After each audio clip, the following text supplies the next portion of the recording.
حمد ہے اس ذات باری تعالیٰ کی جو سارے جہانوں کا مالک ہے، اور درود ہے حضور اکرم حضرت محمد صلی اللہ علیہ وآلہ وسلم کی ذات مبارکہ پر۔ اللہ سے دعا ہے کہ وہ ہمیں دنیا و آخرت کی تمام بلائیاں عطا فرمائے۔ بسم اللہ الرحمن الرحیم۔ السلام علیکم۔ آج 25 نومبر اور جمعۃ المبارک کا دن ہے۔ آج بات کریں گے تحریک لبیک پاکستان کی اور ریاست کے حکمرانوں کا کردار۔ تحریک لبیک پاکستان کا کیا کردار رہا اور ریاست کے حکمرانوں نے کیا کیا اسلام کی حفاظت، حضور اکرم حضرت محمد صلی اللہ علیہ وآلہ وسلم کی ناموس کی حفاظت، ختم نبوت پر پہرا اور اسلام دشمن اور لبرلز کی نیندیں حرام کرنے والی یہ جماعت تحریک لبیک پاکستان نے پاکستان کے معرض وجود میں آنے کے بعد پاکستانی قوم کو غفلت اور بے مقصد والی زندگیوں سے نکال کر حضور اکرم حضرت محمد صلی اللہ علیہ وآلہ وسلم کی غلامی والی زندگی کی طرف راغب کیا، انہیں حضور کی غلامی والی زندگی عطا کی اور ملک پاکستان کے نوجوانوں کے دلوں میں حضور اکرم صلی اللہ علیہ وآلہ وسلم کی محبت ڈالی، اسلام کے صحیح اصول اور صحابہ اکرام رضوان اللہ کے طریقہ کار کے مطابق اسلام پر چلنے کی راہ روشن کی، مشکلات کو جیلا، جیلوں میں دن رات گزارے، شہداء کو دفن کیا،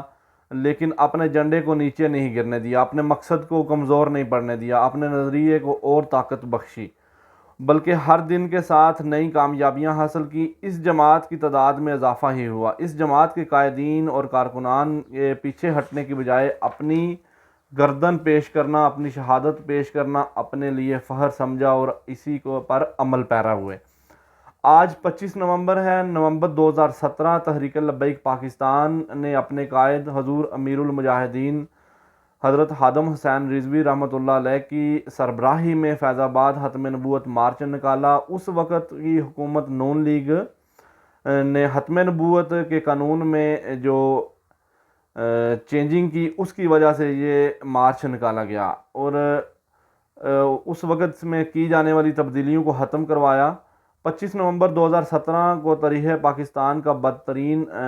حکومتی جبر اور دہشت گردی اس جماعت کے اوپر کی گئی۔ اس وقت تحریک لبیک پاکستان کے لاتعداد کارکنان کو زخمی اور 8 کارکنان کو شہید کیا گیا اور یہ سلسلہ رکا نہیں۔ اس کے بعد بھی عمران خان کے دور حکومت میں بھی کم از کم 3 بار ایسی ریاستی دہشت گردی کی گئی کہ جس کی مثال شاید دنیا کے کسی اور دوسرے ملک میں نہ ملتی ہو، جہاں پر عوام اور حکومت ایک ہی ملک میں رہتے ہیں اور ایک ہی ملک میں، ایسا شاید مقبوضہ علاقوں میں بھی نہ ہوتا ہو جس طرح ان واقعات میں کیا گیا۔ اور ملک کی عوام کے ٹیکس سے خریدے گئے اسلحہ کے ذریعے اسی عوام کا لہو نکال کر ملک کی سڑکوں کو سرخ کیا گیا۔ اب جب ان لبرلز اور کفر کے پاس کوئی ایسا حربہ نہیں بچا کہ وہ تحریک لبیک پاکستان کو کمزور کر سکیں، ان کو روک سکیں، ان کو آگے بڑھنے کے لیے کوئی ان کے پاس ایسی مضبوط رکاوٹ پیدا کر سکیں وہ اپنے مقصد سے پیچھے ہٹیں، تو انہوں نے تحریک لبیک پاکستان پر عید میلاد النبی کے جلسے پر فائرنگ کی اور اسے تفرقہ بازی یا کسی اور فرقے سے جوڑنے کی کوشش کی،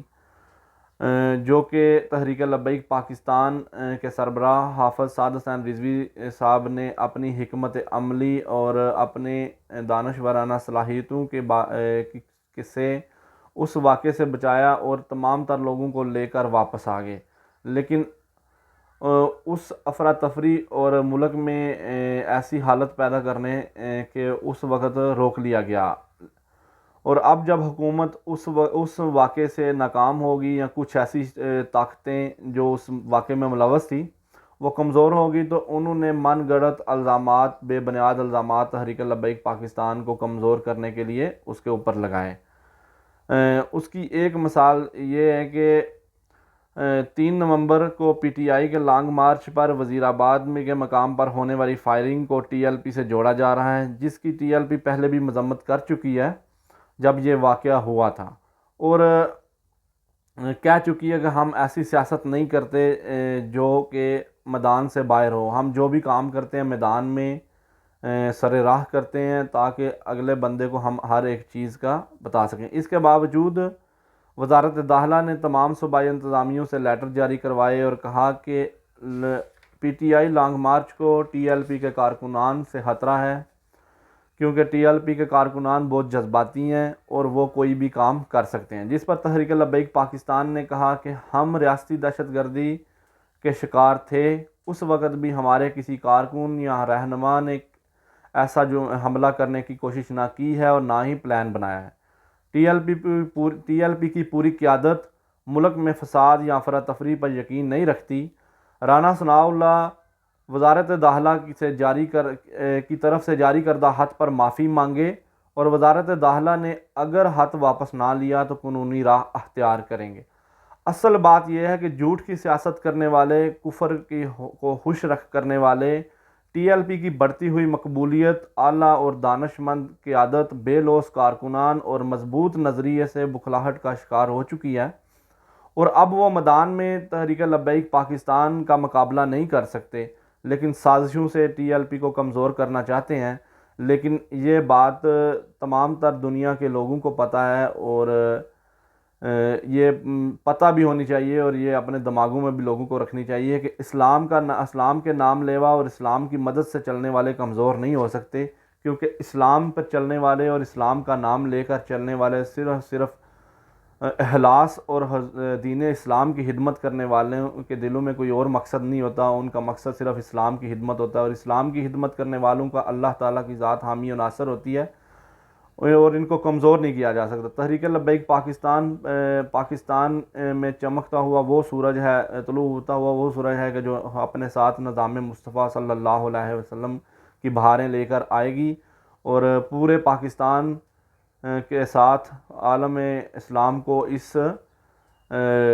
شریعت کے نظام سے روشن کرے گی۔ جزاک اللہ، بہت شکریہ۔